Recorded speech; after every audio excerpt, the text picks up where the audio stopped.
Magandang araw sa inyong lahat. Ngayong araw po, mag-share lang po ako ng maikling kwento. Nangyari po ito 1999. By the way, ang pangalan ko po pala ay Mike. Sa mga panahon po na iyan, 27 years old po ako. Kapapanganak lang po ng misis ko sa panganay namin at saka malas-malasan po, natanggal po ako sa pinagtatrabahuhan ko at kinakailangan kong makahanap ng mapapasukan kasi kailangan maggatas ng anak ko. Mabuti nga may konting ipon kami. Pero ang problema, yung ipon nauubos kapag walang dumadating na pera. Naghanap ako ng trabaho. Nahirapan ako noon dahil high school graduate lang po ako. Pero hindi ako sumuko. Kahit ano ka akong trabaho papatusin ko. Mahirap man yan, basta legal. Hanggang sa makalipas pong 1 linggo, sa wakas po, meron na pong tumanggap sa akin. Isang hardware sa may Binondo. At ang pangalan po ng bossing namin doon, si Mr. Uy. Si Mr. Uy, Chinese po ito, pero marunong magtagalog.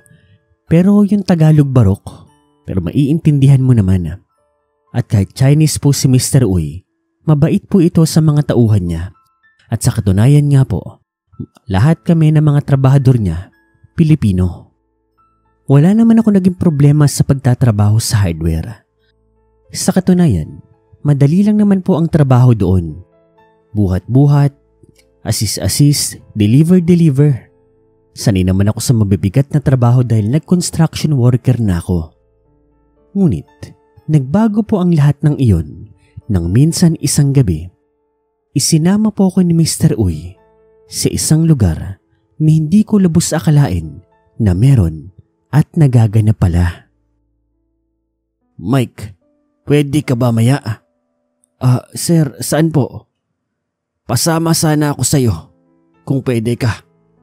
Sige po sir, wala pong problema. Siyempre hindi ako humihindi. Maganda nang magkaroon ng magandang connection sa bossing ko. Kaya matapos po ang trabaho, isinama po ako ni Mr. Uy. Gamit po namin ang isa sa mga truck niya. Yun po yung pinakamalaking truck niya. Ito po yung pan-deliver namin ng mga order, ng mga materyales. Nung gabi po na yun, punong-puno po ng buhangan yung truck. Marami din pong semento. Ako ang pinagmaneho ni Mr. Uy. Mr. Uy, saan po tayo? Basta mag-drive ka lang. Ako bahala.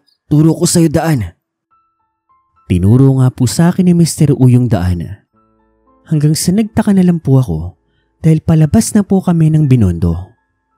Palabas ng Maynila hanggang sa nakarating po kami sa probinsya po ng Cavite.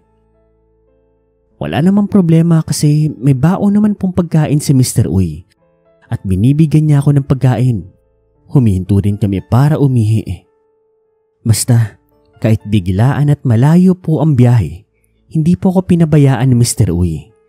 Ilang ulit na rin pong sinabi sa akin na huwag akong mag-alala. Dahil pagkatapos po ng biyahe namin, bibigyan niya raw ako ng malaking tip. Ako naman, natutuwa ako syempre. Pero ang pinagtataka ko, bakit ako ang sinama niya?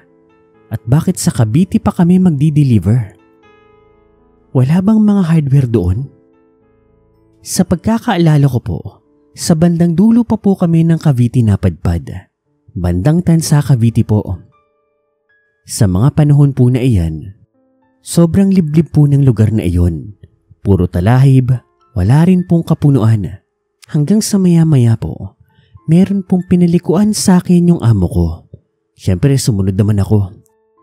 Yung nilikuan po namin, rough road po ito. Tapos parang one way lang din. Sa totoo niyan, noong mga panahon po na yan, kinakabahan na talaga ako. Iba na ang pakiramdam ko. Makalipas pong ilang minuto, napadpad kami sa isang malawak na kapatagan. At doon sa kapatagan po na iyon, napakarami pong sasakyan ang nakaparada. Magagara pa nga nakaandar. Tapos yung ilaw po nila, nakatutok po sa pinakagitna. At doon po sa gitna, napakarami pong taong meron. Parang meron pagpupulong. Dito ka lang. Huwag ka baba. Hintay mo ako. Tumango lang ako kay Mr. Uy. Lumapit po siya doon sa mga tao. Nakipaggamayan, nakipagbatian. Pero seryoso po silang lahat. Walang nakangiti. Basta parang may mabigat silang pinag-uusapan. Hanggang sa maya-maya po, may dumating pang isang sasakyan. Truck po ito, closed van. Sa akin pa nga tumabi. Pero ang kinagulat ko po noon, may naririnig po akong kung anong ingay doon sa loob ng van. Parang may nagwawala, parang may sumisigaw. At sigurado ako, hindi yun tao, parang hayop. Kinakabahan na ako sa mga sandaling yon, lalo pa nang magsimula po silang maghukay doon sa gitna. Lumipas po siguro ang mahigit 1 oras. Nakagawa po sila ng sapat na hukay. Malalim. Tanaw ko po yun. At maya-maya pa, mula po doon sa closed van na truck, maraming taong nagpunta. Tapos, kitang-kita ko na meron po silang hawlang dinadala. At nang masinagan po ito ng ilaw na nagmumula sa akin, kitang-kita ko na meron pong nilalang doon sa loob. Para po itong tao, pero hindi. Parang halimaw. Nakakatakot ang itsura. Nilagay po nila yung hawla doon sa hukay. Hindi na nga nila ito binuksan. Sigaw ng sigaw yung nilalang. Ako takot na takot ako noon. Kilabot na kilabot ako. Hindi ko malaman-laman kung ano nga ba talaga ang nangyayari. Hanggang sa maya-maya pa, tinawag na ako ng amo ko. Mag-drive daw ako papunta doon. Siyempre sumunod ako. Binaba na po yung mga semento. Binaba na rin po yung mga buhangin. At pagkatapos po noon, pinabalik ako doon sa parking. Maya-maya pa, nagsimula na po silang maghalo ng semento. Mukhang naiintindihan ko na ang mga nangyayari noon. Mukhang balak nilang tambakan ng semento yung nilalang. Pero maya-maya, nagulat na lang po ako. Sa totoo lang kaming lahat, nung bigla pong nakawala sa hawla, yung nilalang. Kitang-kita ko kung papaano nagkagulo ang lahat. Nagkaputukan ng baril. Pero ako, ang una ko pong nakita noon si Mr. Uy. Sinabi niya sa akin na magmaniobra daw ako. Umikot na raw ako at umandar na. Siyempre ginawa ko ang sinabi niya. Sa dinami-dami ng sasakyan doon, ako po ang unang nakamaniobra at mabilis naman pong nakasakay si Mr. Uy. Bilis! Alis! Bilis! Mamamatay tayo dito! Mabuti na lang wala na kaming kargamento noon. Mabilis kaming nakaalis. Kahit patalbog-talbog kami sa rough road na yon, wala na akong pakailam. Dahil yung naiwan namin, talagang grabing kaguluhan. Grabe yung aswang. Marami siyang napatay. Mabilis kaming nakaalis doon sa lugar na iyon. Bumiyahe kami ng mabilis, walang hinto-hinto.